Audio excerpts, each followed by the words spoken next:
Bonjour, bienvenue sur la web-série La Minute Oncofertilité. Nous allons parler aujourd'hui des risques pour la fertilité des traitements contre le cancer.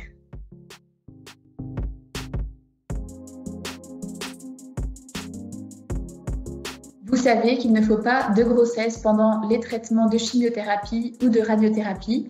Que ce soit chez l'homme ou chez la femme, il y a un risque mutagène et tératogène jusqu'à 1 an après la fin des traitements.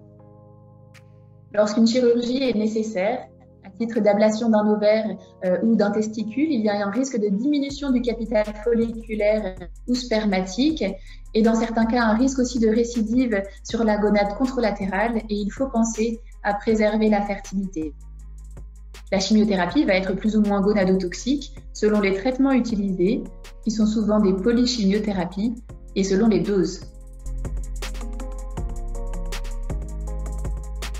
Chez la femme, la toxicité va aussi dépendre de son âge, puisque l'âge est directement lié à la réserve ovarienne. Dans la littérature, on a des données de aménorrhée chimio-induite et on note qu'un même traitement de chimiothérapie ne donne pas le même risque d'aménorrhée en fonction de l'âge de la patiente, si elle a moins de 30 ans ou si elle a plus de 39 ans.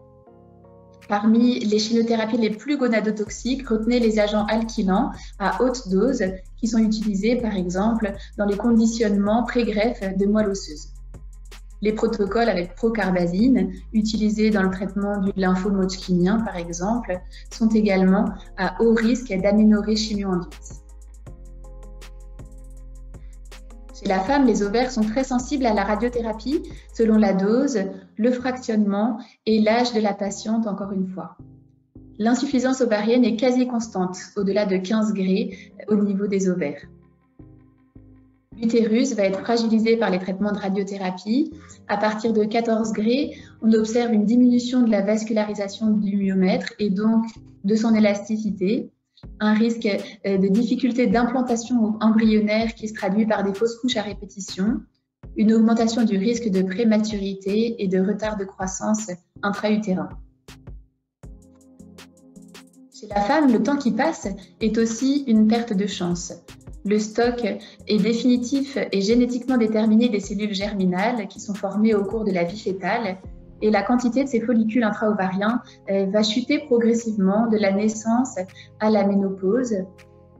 À 30 ans, la patiente n'a plus que 10% de son stock folliculaire et la chute devient plus drastique vers les âges de 37-38 ans jusqu'à une absence de stock folliculaire à la ménopause.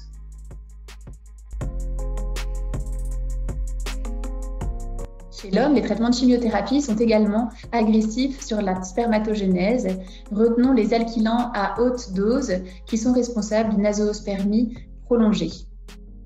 Les traitements de radiothérapie vont également être délétères. Plus la dose de radiothérapie est importante et plus le fractionnement est important, plus la récupération de la spermatogénèse va être lente.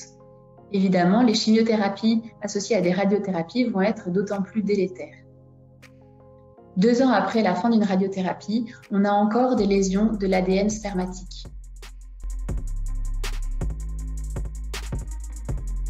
Si doute, n'hésitez pas à nous contacter, nous sommes disponibles pour vous. Il vaut mieux adresser un patient pour rien que de ne pas l'adresser et vous retrouverez les numéros de téléphone sur le site OncoPL des différents centres agréés. Après le début des traitements, il est souvent trop tard.